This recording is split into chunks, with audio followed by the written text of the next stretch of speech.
ඉතින් හැමෝටම සුබම සුබ දවසක් වේවා කියලා ප්‍රාර්ථනා කරනවා පළමුවම. ඉතින් අපි අද බලන්නේ රිවර් බෙඩ් සෙටප් එකක්. ඒ කියන්නේ බොහොම ලස්සන ඇක්වයිස්කේප් එකක් හැදෙන විදිය.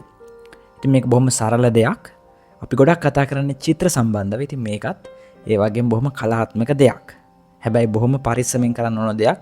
මොකද මේක ඇතුලේ ජීවිත තියෙන නිසා.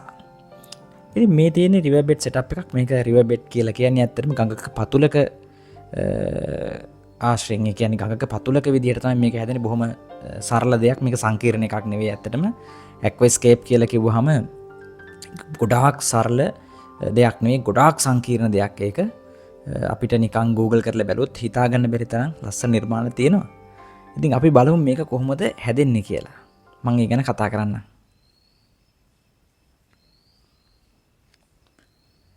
ඔයාලට පේනවා මෙතනදී මම පාවිච්චි කරන්නේ මෙන්න මේ ඇක්වා සොයිල් කියන මේක නිකන් පොහොරක් සොයිල් එකක්. ඒ කියන්නේ මේ විශේෂයෙන් පැල හැදෙන්න දාන්නේ. ඉතින් මේ තියෙන තැනත් ඇත්තට මම දැනට ඉන්න තැන ඇතුල් වෙන තැනම මෙතන මේ ලොකු ග්ලාස් එකක් තියෙනවා, වීදුරුවක්. ඉතින් ඒ වීදුරෙන් දෙපැත්තෙන් මට මේ විදිහට පේන විදිහට තමයි මම මේ ටැංකිය සෙටප් කරගත්තේ. ඉතින් පළමුවම මම හිතනවා මම මේකට ස්තුතිවන්ත වෙන්න ඕන වී ඇක්වා ආයතනයට. ඉතින් මදුක විරාජිත් මම බොහොම ආදරයෙන් මතක් කරනවා. ඉතින් මට මේ හැම දෙයක්ම ලබා දීලා මට මේ ලස්සන වැඩේ කරන්න උදව් කරාට සහ මට ගොඩක් මේ දේවල් ගැන කියලා දුන්නට ඇත්තටම. ඉතින් මේතනදී මම පාවිච්චි කරන්නේ ක්‍රිප්ටෝ කියන බොහොම ලෝ ලයිට් ප්ලාන්ට් එකක්. ඒ කියන්නේ බොහොම ලේසියෙන් අපිට හදා ගන්න පුළුවන් එකක්. මෙතන ටිකක් එළියත් වැටෙන නිසා මම මේ ප්ලාන්ට් එක පාවිච්චි කරා. මට මීට කලින් මම ඔයාලට මගේ channel එක දිහා බැලුවොත් බලා ගන්න පුළුවන් මේ වගේ කීපයක් වැඩ කරලා තියෙනවා. ඉතින් ඒ නිසා මම ඒ ප්ලාන්ට් එක තෝරගත්තා මගේ මේ වැඩේට.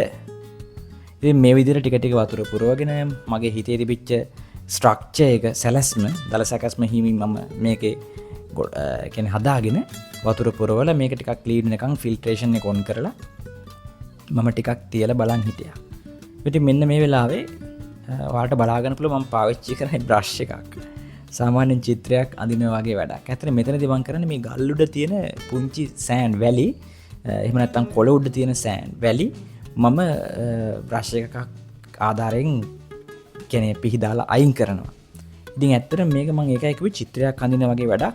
බොහොම ලේසි වගේ පේනොට මේක ටික කාලයක් යනවා ඇත්තටම. ටිකෙන් ටික අපිට හොඳ ස්කේප් එකක් හදාගන්න අපේ හැකියාව දියුණු වෙන්න. ඔයාලට ඒක බලා ගන්න පුළුවන් වී ඇක්වා Facebook page එකට. වෙනදා වෙබ්සයිට්ස් වලට ගියහම ඔයාලට බලා ගන්න පුළුවන් හදලා තියෙන ස්කේප්ස් මොනවද කියලා. එතකොට ඔයාලට හිතා ගන්න පුළුවන් ඒක සරල මාතෘකාවක්ද සංකීර්ණ දෙයක්ද කියලා. ඉතින් මෙන්න මේ විදිහට මම මේක දවස් 6ක් විතර වගේ එනකන් උන් මේ විදිහට තියෙන දුන්නා. වරින් වර බැලුවා. ඉතින් මේකේ වතුර මන් දවස් දෙකකින් දෙකට වගේ මාරු කරලා 50ක් විතර වගේ වතුර ප්‍රමාණයක් මාරු කරලා හිමීට මේක තියාගෙන ගියා. ඒ වගේම දවස් 6කට 7කට වගේ කාලයක් මම මේක වතුර සර්කල් වෙන්න දුන්නා. ඒ කියන්නේ වතුර රන් වෙන්න දුන්නා මේක ඇතුලේ. මේක හොඳට ටිකක් සීසන් වෙනකන්. ඊට පස්සේ තමයි මම මේකට ඇත්තට මාළු දාගත්තේ. ඒ මාළු දාගන්න ඉතින් ඔයාලා ගොඩක් සැලකිලිමත් වෙනවා. මේවට ගැළපෙනම පුංචි සත්තු ඉන්නවා. ඉතින් ඒ නිසා ඒ ජීවිත බොහොම පරිස්සම් කරන්න ඕන. අපේ හදාගත්ත නිර්මාණයට ගැළපෙන විදිහට. එතකොට මෙයාලට කෑම බීම දෙද්දිත් ඒ විදිහමයි හොඳ ගුණාත්මක භාවයෙන් යුතු කෑම දීලා අපි ලස්සනට බලාගත්තොත් මේක බොහොම ලස්සන සබ්ජෙක්ට් එකක්. බොහොම ලස්සනට අපේ හිතත් නිදහස් කරගෙන ලස්සන නිර්මාණයක් කරන්න මේකෙන් පුළුවන්. ඉතින් ඔයාලට මේ ගැන ගොඩක් දේවල් දැනගන්න මම පහළ මගේ ඩිස්ක්‍රිප්ෂන් බොක්ස් එකේ දාලා තියන්නම් ලින්ක්ස් කීපයක්. ඒ කියන්නේ මේ වී ඇක්වා ආයතනේ මම මුලින් මතක් කරපු විදිහට. ඉතින් එයාලගෙන් ඔයාලට ගොඩක් දේවල් දැනගන්න පුළුවන් සහ මේ දේවල් මිලදී ගන්න ඕන නම් ටැංකි, ගල් මුල් අවශ්‍ය කරන හැම දෙයක්ම ඇක්වාස්කේපින් සම්බන්ධව ඔයාලට ගන්න පුළුවන්. ඉතින් ගොඩක් ස්තුතියි මගේ වීඩියෝ බලවට. මේ කෙටි වීඩියෝ මම ඉදිරියට තවත් වීඩියෝ ගොඩක් අරගෙන ඉන්න බලාපොරොත්තු වෙමින් ඉන්නවා.